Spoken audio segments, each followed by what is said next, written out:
اور قرآن مجید کی متعدد آیات اور پوری صورتیں وہ بتلاتی ہیں کہ قیامت کا منظر بڑا سخت ہوگا، بڑا گمبھیر ہوگا، اور اس کے اندر انسان بڑا گھبرائے گا۔ قیامت کب آئے گی؟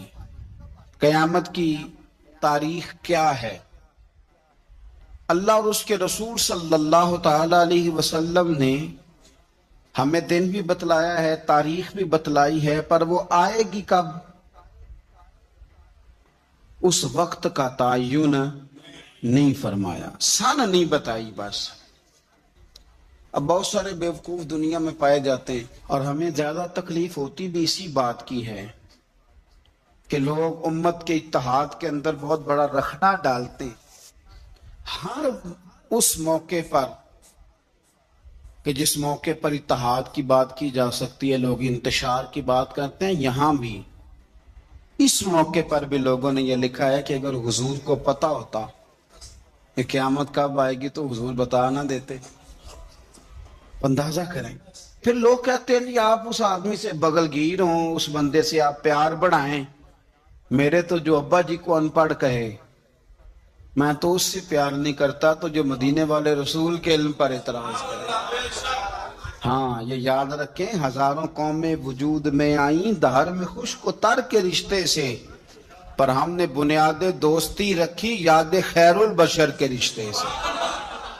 ہم اس کے غلام ہیں جو حضور کا غلام ہے، لیکن اسے ہر مقام پر نبی پاک پہ نقص نظر آئے تو پھر دشمن احمد پہ شدت کیجئے، ملحدوں سے کیا مروت کیجئے، اور شرک ٹھہرے جس میں تعظیم حبیب اس برے مذہب پہ لعنت کیجئے۔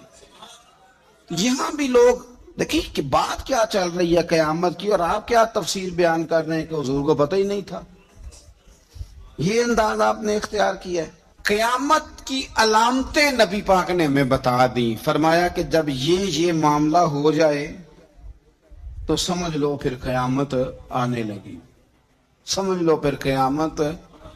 دیکھیں نا، لوگ کہتے ہیں جی جب آپ کا جسم ٹوٹنے لگے، جب آپ کی طبیعت میں کمزوری آنے لگے، جب آپ محسوس کریں کہ میں ان بیلنس ہو رہا ہوں تو چیک اپ کرا لیں، شوگر تو نہیں ہو گئی۔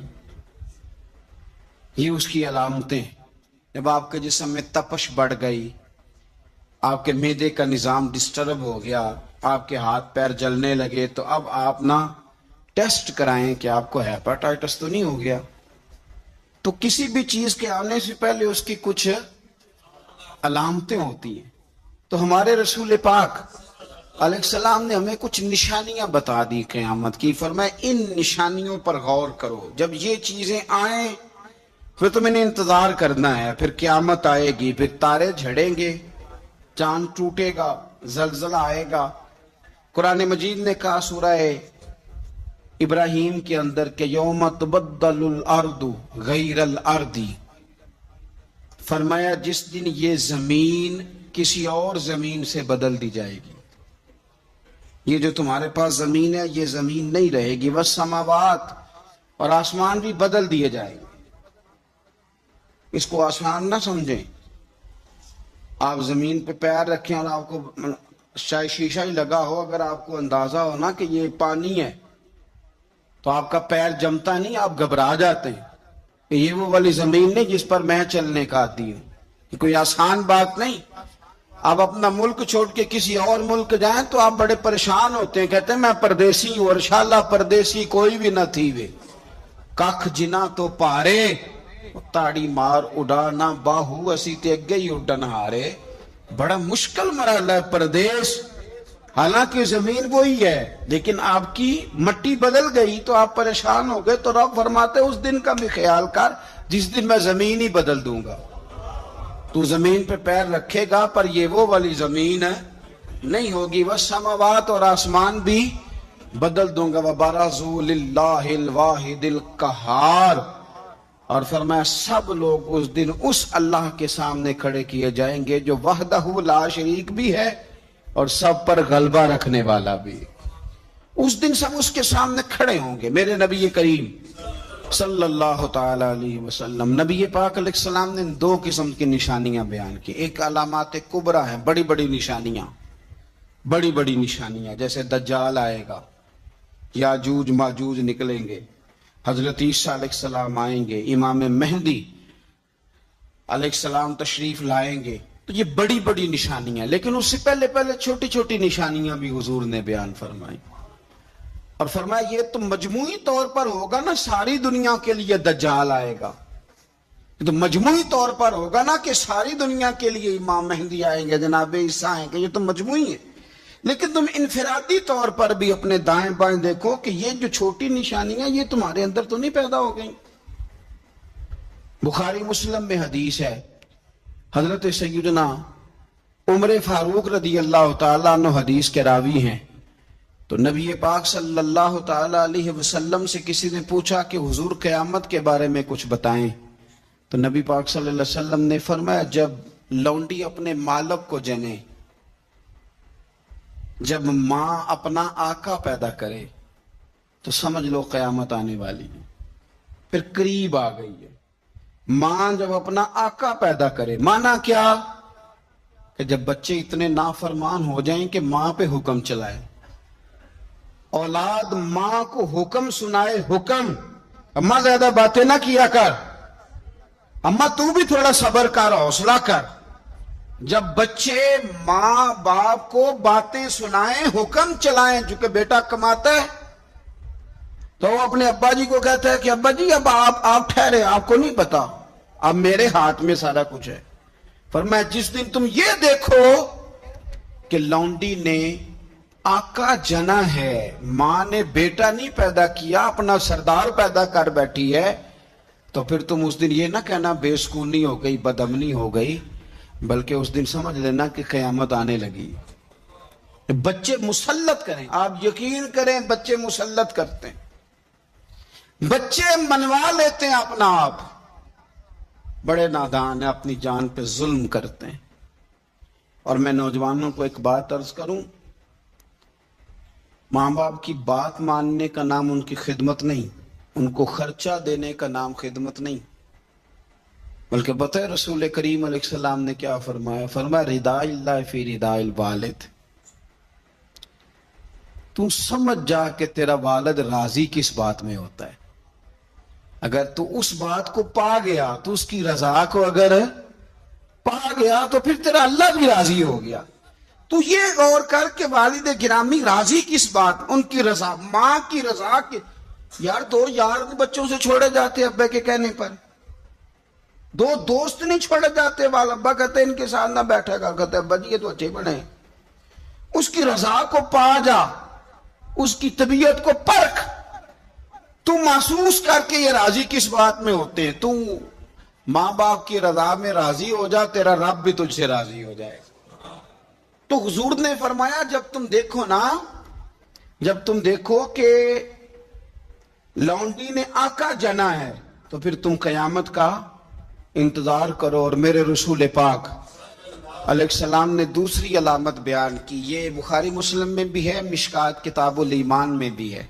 حضور صلی اللہ علیہ وسلم فرمانے لگے جب تم دیکھو کہ ننگے پاؤں، ننگے بدن والے محتاج لوگ، بکریاں چرانے والے، ننگے بدن والے، ننگے پیروں والے، یعنی جن کے پاس پہننے کو کپڑا نہیں تھا، پہننے کو جوتا نہیں تھا، بکریاں چرا کے گزارا کرتے تھے، وہ جب محلات پر فخر کرنے لگے، جو بڑی بڑی کوٹھیوں میں رہنے لگے، تو پھر سمجھ لو قیامت آ گئی ہے۔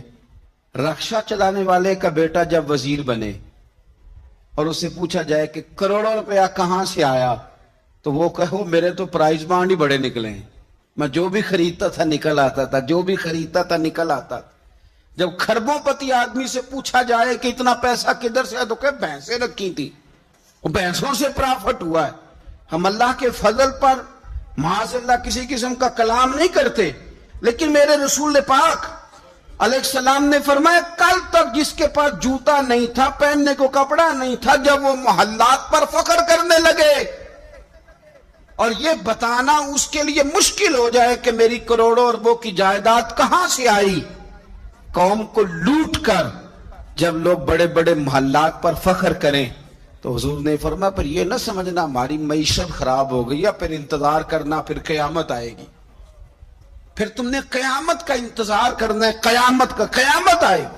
حدیث سنیے نبی کریم صلی اللہ تعالی علیہ وسلم، یہ آپ نے علامتیں محسوس کرنی ہے، یہ بخاری مسلم کی حدیث ہے۔ ایک شخص نے نبی پاک صلی اللہ تعالی علیہ وسلم سے پوچھا کہ یا رسول اللہ صلی اللہ علیہ وسلم مجھے قیامت کے بارے میں کچھ بتائیں۔ حضرت ابو ہریرہ رضی اللہ تعالیٰ عنہ فرماتے ہیں کہ حضور پہلے ہی قیامت کے بارے میں گفتگو کر رہے تھے۔ اس نے پوچھا کہ یا رسول اللہ قیامت آخر آئے گی کب؟ اللہ کے حبیب علیہ السلام نے اس کو بھی بتایا، ایک تیسری علامت بیان کی۔ حضور فرمانے لگے جب امانت کو ضائع کیا جائے تو قیامت آ جائے گی۔ اب ذرا وضاحت دیکھیے میرے نبی کریم کی، جب امانت کو ضائع کیا جائے گا تو قیامت آ جائے گی، قیامت آئے گی۔ تو اس نے فوراً عرض کی حضور امانت کب ضائع کی جائے گی؟ حضور امانت کب ضائع کی جائے گی؟ تو نبی پاک صلی اللہ علیہ وسلم نے فرمایا جب امانت نااہل کے سپرد کر دی جائے، جب کرسی پہ وہ بندہ بٹھا دیا جائے جو اس کا اہل نہیں ہے تو قیامت آئے گی۔ جب کرسی پر نااہل آدمی بیٹھتا ہے، نااہل، تو پھر میرے نبی پاک نے فرمایا پھر قیامت آتی ہے۔ آپ اس کو چھوٹا نہ سمجھیں، ہمیں تو بس اتنا پتا ہے کہ بندہ میری برادری کا تو میں نے ووٹ دینا ہے، ہمیں تو اتنا پتا ہے کہ بندہ میری پارٹی کا تو میں نے ووٹ دینا، نااہلوں کے سپرد کر دیا سارا کچھ، انہیں خبر ہی نہیں تھی، اس قابل ہی نہیں تھے۔ حضرت ابو ذر غفاری رضی اللہ تعالیٰ عنہ وہ خوبصورت صحابی ہیں کہ جن کے تقوی کی گواہی حضرت عثمان غنی جیسے لوگ دیا کرتے تھے کہ یہ نیک اور پرہیزگار بندہ ہے۔ اتنے شاندار حضرت ابو ذر غفاری، اتنے بڑے آدمی، انہوں نے عرض کیا یا رسول اللہ صلی اللہ علیہ وسلم فلانے صوبے کا گورنر ٹھیک نہیں، تو آپ اس طرح کریں مجھے گورنر بنا دیں اس صوبے کا۔ تو نبی پاک علیہ السلام نے فرمایا ابو ذر تو نیک آدمی ہے، تو نفیس آدمی ہے، تو اچھا آدمی ہے، تو پرہیزگار ہے، لیکن حضور علیہ السلام فرمانے لگے تو گورنری کے قابل نہیں، یہ ایک بہت بڑی امانت ہے، بہت بڑی ذمہ داری ہے، تو اس ذمہ داری کو اٹھانے کی طاقت نہیں رکھتا، اس قابل تو نہیں ہے۔ محبت اور چیز کا نام ہے، قابلیت یہ بھی ہو سکتا ہے کہ کوئی آدمی کسی چیز سے مخلص ہو لیکن اس کی قابلیت نہ رکھتا ہو۔ قابل آدمی کو آپ بٹھائیں گے، مخلص ہونا اور ہے، قابل ہونا۔ ایک آدمی آپ سے بڑا پیار کرتا ہے پر وہ ڈاکٹر نہیں، تو دوائی اس سے لیں گے کہ ڈاکٹر سے لیں گے؟ تو آپ کہیں ڈاکٹر تو میرا واقف ہی نہیں، میں نے تو یہ پیار بڑا کرتا ہے دوائی اسی سے لینی ہے۔ بھئی محبت اور چیز ہے، قابلیت ہم نااہلوں کے سپرد مانتے کرتے ہیں، یہ مان جانا چاہیے ہمیں۔ ملا رومی نے ایک بڑی خوبصورت بات لکھی ہے، بڑی خوبصورت، اور فرماتے ہیں ایک بادشاہ نے باز رکھا ہوا تھا، باز بڑا تنگ تھا بادشاہ سے، تو باز جو ہوتا ہے نا اس کے ناخن بڑے ہوتے ہیں، اس کے پر بھی بڑے ہوتے ہیں، اس لیے کہ اس نے پنجوں کے ساتھ اپنا شکار پکڑنا ہوتا ہے، پروں کے ساتھ پکڑنا ہوتا ہے، تو اس کے ناخن بھی بڑے بڑے تھے، پر بھی بڑے بڑے تھے، پر وہ بادشاہ سے تنگ بڑا تھا کہ یہ جو ہے اس نے مجھے قید کیا ہوا ہے۔ ایک دن پنجرا کھلا تھا تو باز اڑ گیا، ایک بوڑھی اماں کے گھر چلا گیا، بوڑھی نے بڑا پیار کیا، پہلے تو تھپکی دی، پھر چوری کھلائی، پھر بڑی محبت کری، باز اس سے بڑا راضی ہوا، اس نے کہا یہ اماں ٹھیک ہے، قید تو نہیں نہ کرتی، چوریاں بھی کھلاتی ہے، پیار بھی بڑا کرتی ہے۔ تو اماں ایک دن کہنے لگی کتنا بیوقوف تھا بادشاہ جس کے پاس تو رہتا تھا، تیرے نہ کبھی ناخن کاٹے نہ تیرے بال کاٹے۔ اس نے اس طرح پکڑا اور پہلے اس کے ناخن اتارے، بڑا چیخا، بڑا چلایا کہ میرا تو کمال ہی میرے ناخنوں میں ہے، انہیں کاٹ ڈالے، پھر اس نے کینچی لی اور اس کے پر کاٹے، کیونکہ دیکھو کتنا برا حال کیا ہوا ہے۔ اب وہ نہ شکار پکڑنے کے قابل رہا نہ اڑنے کے قابل رہا، حالانکہ اماں نے کیا پیار ہی ہے، لیکن وہ پیار کر سکتی تھی، باز رکھ سکتی، اس کو رکھنے کے لیے کچھ صلاحیتیں، کچھ خوبیاں چاہیے۔ بادشاہ ڈھونڈتے ڈھونڈتے اس کے گھر آ گیا، آ کے دیکھا تو اس کا برا حال ہے، اس کے قریب آیا، تو وہ باز رونے لگا تو کہنے لگا مجھے واپس لے چل، تیری قید ہی مجھے اچھی ہے۔ تو اس نے کہا تو یہاں کیوں پڑا؟ کہنے لگا یہ پیار بڑا کرتی تھی لیکن اسے پیار کرنا آتا ہے پر باز رکھنا نہیں آتا۔ جو باز رکھنے کا انداز ہے وہ اور ہے، پیار کرنے کا رنگ اور ہے۔ ہمارے ہاں لوگ کہتے ہیں بندہ اچھا بڑا ہے، میں کہتا ہوں اچھا ہونا اور بات ہے اور کسی عہدے کے قابل ہونا اور ہے، اور بات ہے۔ تو جب نااہل کے ذمے کام لگائے جاتے ہیں تو پھر کیا ہوتا ہے؟ پھر قیامت آتی ہے۔ نااہلوں کے ذمے 6 نشانیاں حضور نے اور بیان کی بخاری مسلم میں۔ نبی پاک صلی اللہ تعالی علیہ وسلم نے فرمایا جب علم اٹھا لیا جائے گا اور جہالت کی کثرت ہو جائے گی، اور تیسرا فرمایا جب زنا کاری بہت زیادہ ہونے لگے گی، چوتھے نمبر پہ فرمایا جب شراب عام ہو جائے گی، اور 5ویں نمبر پر فرمایا جب مردوں کی تعداد کم ہو جائے اور عورتوں کی زیادہ ہو جائے، اور 6 نمبر پہ فرمایا جب تم دیکھو کہ 50 عورتوں کی سرپرستی کرنے والا ایک مرد ہے، ان کی نگہبانی کرنے والا ایک مرد ہے، 50 عورتیں۔ جب یہ 6 علامتیں آئیں تو سمجھ لو قیامت آنے والی۔ علم اٹھا لیا جائے۔ علم کیسے اٹھتا ہے؟ علماء جب چلے جاتے ہیں اور پیچھے نئے علماء تیار نہیں ہوتے تو پھر علم اٹھ جاتا ہے۔ بہت سارے ضلعوں کے ضلع ایسے ہیں جہاں عالم نہیں ملتا، سکا آدمی نہیں ملتا، ضلعوں کے ضلع۔ ہمیں شوق ہی نہیں کہ ہمارا بچہ عالم بنے، ہمارا مزاج ہی نہیں، اور علم کی بات ہم سنتے بھی نہیں، نہ ان لوگوں کے قریب بیٹھنا، ان سے کچھ لینا ہمارا مزاج ہوتا ہے جو علم کے معاملے میں رسوخ رکھتے ہیں، ہمارا مزاج نہیں۔ علم اٹھتا جا رہا ہے۔ آپ یقین کریں کہ فتویٰ لینے کے لیے سکا آدمی نہیں ملتا، اور ہم اپنے بچوں کو اس فیلڈ میں لانے کو تیار نہیں۔ میرے حضور نے فرمایا جب زنا بڑھنے لگے، کیسے کہوں کہ عالمی اعداد و شمار کہتے ہیں پاکستان میں زنا تیزی سے سستا ہوتا جا رہا ہے، زنا کرنا آسان ہو رہا ہے، شرابیں فخر کے طور پر پی جاتی ہیں۔ وہ کہتے ہیں جی یہ چودھریوں کی شادی ہے، وڈیروں کی شادی ہے، اس پہ شراب نہ آئے تو شادی کیسے آگے بڑھے گی؟ یاد رکھیں ہمارے صوفیاء کہتے ہیں، بزرگ کہتے ہیں کہ شراب پیشاب سے بھی زیادہ پلید چیز کا نام، اس سے بھی زیادہ پلید ہے یہ۔ تو اپنے تصورات کو سمجھیں۔ جب عام ہو جائے یہ کام، عام، جب جہازوں کے اندر، انٹرنیشنل فلائٹس کے اندر شراب عام ملے، جب آپ کے ملک کے اندر 14 کمپنیاں رجسٹرڈ ہوں جن کو اجازت ملی گئی ہو کہ آپ شراب بنا سکتے ہیں، بیچ سکتے ہیں، تو پھر حضور نے فرمایا قیامت کا انتظار کرنا۔ میرے رسول پاک علیہ السلام نے فرمایا، ابو داؤد شریف کی حدیث ہے، حضرت سلمہ بنت حرام ایک صحابی ہیں، وہ فرماتی ہیں کہ نبی پاک صلی اللہ تعالی علیہ وسلم نے فرمایا کہ قیامت کے قریب نہ لوگوں کو مسجد کے لیے امام نہیں ملے گا، لوگ ایک دوسرے کو دھکا دیں گے کہ نماز پڑھاؤ، نماز پڑھاؤ۔ کہاں ملتے ہیں ائمہ مساجد؟ پہلے تو امام کی تنخواہ اتنی زیادہ ہے کہ کوئی امام لگنے کو تیار ہی نہیں، اور اگر خیر سے کہیں کوئی امام لگ جائے تو پھر یہ کہ اگر 25 نمازی ہیں نا تو 25 کی الگ الگ بولی ہے، الگ الگ رویہ، الگ الگ سوچ ہے۔ امام بیچارے نے 25 کے معیار پہ پورا اترنا، 25 کے معیار، اگر ایک کے معیار پہ بھی پورا نہیں اترا تو وہ کل بھی فارغ ہے اور آج بھی وہ فارغ ہے، چھٹی ہے اس کی۔ 25 بندوں کے معیار پہ آپ نے پورا اترنا ہے۔ ایک کہتا ہے کہ مولوی صاحب صبح فجر کی نماز ہی تو مزیدار ہوتی ہے، تو قرآن شریف زیادہ پڑھا کریں، دل کر رہا ہے سننے کو، کہیں جانا ہے۔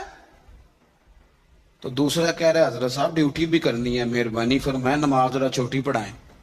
اب اگر اس کی مانے گا تو یہ ناراض ہو جائے گا، اگر اس کی مانے گا تو وہ ناراض ہو جائے گا۔ اور امام صاحب پہ حکم بڑی پابندی سے لوگوں کا چلتا ہے، بڑی، میرے سے آ کے مسئلے پوچھتے ہیں، کہتے ہیں جی وہ ہمارا جو امام ہے نا جی وہ گھٹنے نہیں صحیح لگاتا۔ میں نے کہا جب تک میں دیکھ نہیں لیتا اس کے گھٹنے صحیح لگتے ہیں کہ نہیں، میں نے فتویٰ شتویٰ کوئی نہیں دینا، پہلے دیکھ لو۔ حالت خستہ ہوتی جا رہی، مساجد کے اندر ڈیوٹیاں کرنے والے لوگوں کی تعداد تیزی سے کم، اور میں بڑی معذرت کے ساتھ عرض کروں گا یہ مصلی رسول ہے، ایک مصلی پہ امام کھڑا ہوتا ہے، یہ مصلی ہے، اور جب امام یہ دیکھنے لگتا ہے نا کہ مجھے اس کے عوض ملتا کیا ہے، کتنے میں بک سکتا ہے میرا مصلی، تو پھر وہ امامت نہیں کرا سکتا، پھر اس کو چاہیے تھا وہ کاروبار کرتا۔ تیرے لیے اتنی تنخواہ بہت زیادہ ہے کہ تجھے مصطفیٰ کا مصلی نصیب ہو گیا، تیرے لیے یہ چھوٹا اعزاز ہے کہ تو وہاں کھڑا ہے جہاں مدینے والے رسول کھڑے ہوا کرتے، اور تو تلاش کرتا پھرتا ہے کہ کہیں 2000 زیادہ ملے تو ادھر چلا جاؤں۔ تو یہ بھی قباحت ہے جس کی وجہ سے لوگوں کو آئمہ مساجد نصیب نہیں ہوں گے۔ یہ قیامت کی نشانی میرے رسول پاک صلی اللہ تعالی علیہ وسلم، دیکھیں حضور نے بیان فرمایا، قیامت کی نشانی حضور نے بیان، نبی پاک صلی اللہ تعالی علیہ وآلہ وسلم نے ارشاد فرمایا، حضرت ابو موسیٰ اشعری رضی اللہ تعالیٰ عنہ راوی ہیں، حدیث مشکات میں بھی ہے، ابو داؤد شریف میں بھی ہے، نبی پاک علیہ الصلوۃ والسلام فرمانے لگے قیامت کے قریب اس طرح اندھیری رات میں کوئی چیز گرتی ہے، ٹکڑے برستے ہیں تو پتہ نہیں نہ چلتا اندھیرے کی وجہ سے، اس طرح فرمایا تمہاری چھتوں پہ فتنے برسیں گے، فتنے۔ اور حضور فرماتے ہیں ان فتنوں کے زمانے میں بندہ صبح مومن ہوگا شام کو کافر ہو جائے گا، اور شام کو کافر ہوگا صبح مومن ہو جائے گا، صبح مومن ہوگا شام کو کافر ہو جائے گا، اس کی کیفیت بدلے گی۔ اور حضور علیہ الصلوۃ والسلام فرمانے لگے اس زمانے میں جو آدمی چل رہا ہوگا نا اس سے وہ بندہ بہتر ہوگا جو بیٹھا ہوا ہے، اور حضور فرمانے لگے اس زمانے میں جو آدمی دوڑ رہا ہوگا اس سے وہ بہتر ہوگا جو آہستہ آہستہ چل رہا ہے۔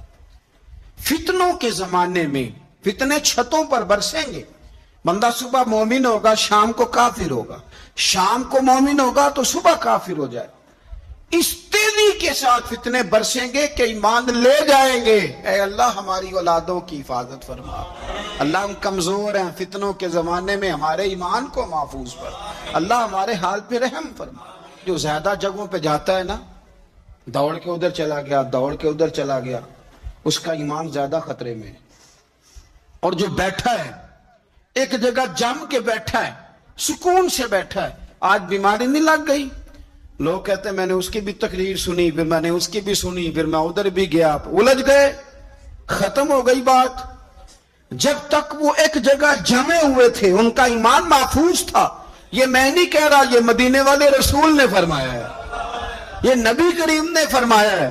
اور جب تو ادھر بھی گیا تو ادھر بھی گیا، تو نے اس کی بھی سنی، میں ناقدین کی بھی سنوں گا، میں اس کی بھی سنوں گا، تنقید کرنے والے کی بھی، او ہم نہیں کسی کی بھی سنتے۔ ہمیں ڈاکٹر اقبال، علامہ اقبال نے مشورہ دیا تھا، یہ دور ہی نکتہ چی ہے، کہیں چھپ کے بیٹھ جا، اور جس دل میں تو مکی ہے وہیں چھپ کے بیٹھ جا، مگر چپ کر، دائیں بائیں جانے کی ضرورت نہیں۔ اور مرشد دے دروازے اتے محکم لائیے چوکاں، محکم کا معنی پکیاں، میاں صاحب کہتے ہیں مرشد دے دروازے اتے محکم لائیے چوکاں، امی نویں نویں نا یار بنائیے وانگ کمینے لوکاں۔ یہ تو کبھی ادھر نکل جاتا ہے کبھی ادھر نکل جاتا ہے، تیرا ٹھکانہ ہی کوئی نہیں۔ تجھے تیرے رسول کریم نے فرمایا ہے اگر بچنا ہے تو کہیں جم کے بیٹھ جا، ہاں اگر بچنا ہے تو کہیں جم کے بیٹھ جا، جم کے بیٹھ جا۔ پھر دیکھ تیرے لیے میاں صاحب کہا کرتے تھے، میاں صاحب فرمایا کرتے تھے در مرشد دا چھوڑی ناہی۔ یہ میں کسی پیر کے لیے یا اپنے لیے نہیں پڑھ رہا، یہ آپ سمجھ لیں مرشد کامل کے لیے پڑھ رہا ہوں۔ وہ کہتے تھے در مرشد دا چھوڑی ناہی، نہیں تے ہو جاویں گا روگی، تے جیڑی بکری اجڑوں وچھڑی او بگیاڑاں جوگی۔ جیڑی بڑے بڑے بگیاڑ بیٹھے، بڑے بڑی لمبی چوڑی حدیثیں سنا کے باتیں، بڑے بڑے بگیاڑ، تو کسی کے قابو آ جائے گا، تیرے اندر طاقت نہیں بچنے کی، تو بس کر، یہ دور نکتہ چی ہے، تو کہیں چھپ کے بیٹھ جا، اور جس دل میں تو مکی ہے وہیں چھپ۔ 23 سال ہو گئے تھے بابا فرید الدین گنج شکر کو خواجہ قطب الدین کے پاس رہتے ہوئے، تو ایک شخص، یار اس رنگ کو، یہ ایک مزہ ہے، یہ جو ساری دنیا دیکھنے کا چسکا ہے نا، اور ساری یہ خراب کر دے گا۔ 23 سال ہو گئے تو خواجہ قطب الدین صاحب کی خدمت میں کسی نے کو بندہ آیا دلی میں، تو اس نے آ کے بابا فرید سے پوچھا فلانے محلے جانا ہے، تو آپ فرمانے لگے مجھے نہیں پتا،